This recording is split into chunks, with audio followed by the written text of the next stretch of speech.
আসসালামু আলাইকুম। আপনারা জানেন যে ভারত এবং পাকিস্তানের মধ্যে উত্তেজনাপূর্ণ মুহূর্ত চলছে। ভারতের পেহেলগামের ঘটনাকে কেন্দ্র করে ভারত কিন্তু পাকিস্তানের উপর গত রাত্রে অতর্কিতভাবে হামলা চালিয়েছে। এতে পাকিস্তানের 8 জন বেসামরিক লোক নিহত হয়েছে। পাকিস্তানের সেনাবাহিনী কিন্তু এই হামলার সমুচিত জবাব দিয়েছে। পাকিস্তানি বাহিনী ভারতের 5টি যুদ্ধবিমানকে বিধ্বস্ত করেছে। এর মধ্যে ফ্রান্সের তৈরি 3টি এবং রাশিয়ার তৈরি 2টি যুদ্ধবিমান।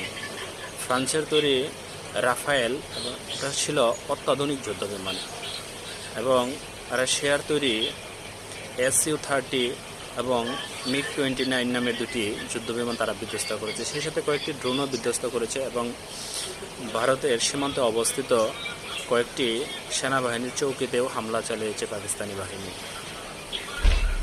এই নিউজের মধ্যে সবচেয়ে যে আশ্চর্যজনিত নিউজ হলো যে ট্রাম্প কাকা কিন্তু ভারতের এই হামলাকে তীব্র নিন্দা জানিয়েছে।